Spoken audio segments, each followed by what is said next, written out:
nous sommes ici dans un joyau de la communauté d'agglomération de Montpellier, puisque c'est un département des arts décoratifs qui, bien sûr, dépend du musée Fabre. Alors, je voudrais d'abord rappeler que le musée Fabre n'a cessé de s'agrandir depuis la donation de François-Xavier Fabre, qui date de 1825. Donc, ça fait presque 200 ans, pas loin, que ce musée Fabre s'agrandit. Il a accueilli, bien sûr, des peintures, des sculptures, des arts graphiques, et aujourd'hui, un département des arts décoratifs. Ce département des arts décoratifs, par la richesse de sa collection et de ses décors, est un ensemble parmi les plus importants de France, voire d'Europe.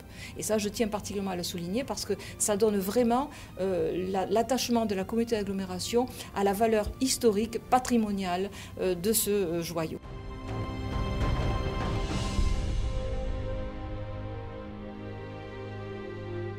Vers 1875-76, le comte d'Espouse de Paul construit cet hôtel, précisément parce qu'il sent qu'il y a un grand musée qui se construit de l'autre côté de la rue, et sa façade sur l'esplanade s'édifie vraiment dans l'alignement du musée.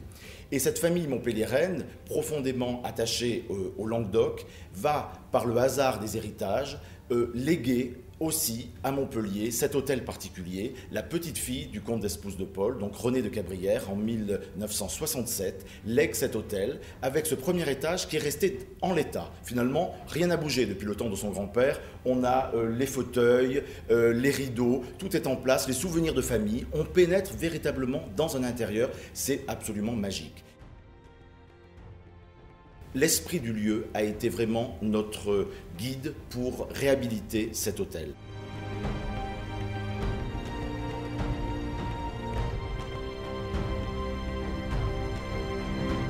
Alors voici le Salon Rouge, qui est sans doute la pièce la plus spectaculaire des appartements du comte d'Espouse de Paul.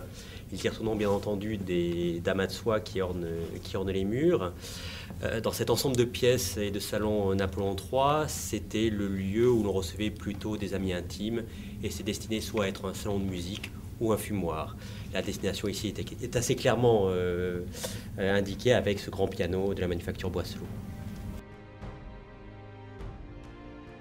Parmi tous ces objets que nous avons installés au second étage de ce musée, qui retracent en gros l'histoire des arts décoratifs au XVIIIe siècle, depuis l'époque Louis XV jusqu'à l'époque Empire, il y a bien sûr ces objets qui proviennent de l'appartement parisien de monsieur et madame Sabatier d'Espérance, mais il y a aussi une donation plus récente qui est venue enrichir ce musée en 2002, la donation de Jean-Pierre Ouérou. Jean-Pierre Ouérou était un antiquaire très célèbre à Montpellier, et il avait rassemblé de très beaux objets, principalement du XVIIIe siècle, qu'il lègue à ce musée et qui maintenant sont dans ces espaces mélangés avec ceux de la famille Sabatier d'Espérance, mais qui vraiment ont donné un cachet supplémentaire à cette collection.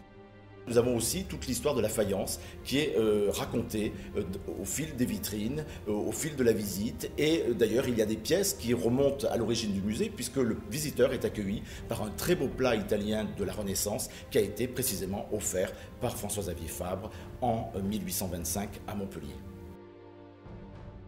Sans l'apport des collectivités territoriales et plus particulièrement de la communauté d'agglomération de Montpellier, jamais personne n'aurait pu rentrer et visiter vraiment à l'intérieur de ce décor magnifique.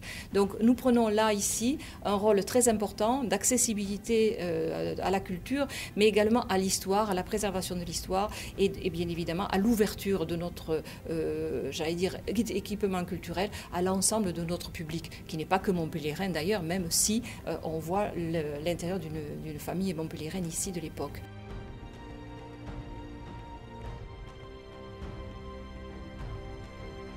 Pour accompagner le visiteur et lui présenter ses collections, on a décidé de ne pas parasiter la présentation des ensembles avec des cartels posés à côté de chaque objet ou avec des panneaux de salle trop importants.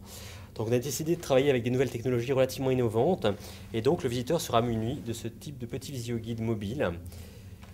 Il pourra entrer dans chaque niveau, avoir une présentation avec un texte explicatif de l'espace dans lequel il est, ensuite naviguer entre les différentes salles, salon rouge ou salon vert, et ensuite découvrir les cartels des objets, c'est-à-dire l'information sur chaque œuvre repérée par un petit numéro de situation.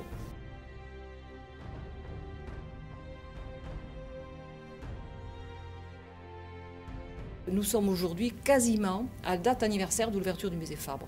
Ce n'est pas un hasard. Il est bien évident que ça fait 3 ans, en février 2007, que le musée Fabre a ouvert. Et c'est aujourd'hui, en février 2010, que nous souhaitons ouvrir cette annexe et ce département. Parce que nous pensons qu'aujourd'hui, nous avons vraiment, à la dimension de notre territoire et bien au-delà, une offre culturelle de très grande qualité que nous avons vraiment grand plaisir aujourd'hui à vous offrir et à offrir à l'ensemble de notre population.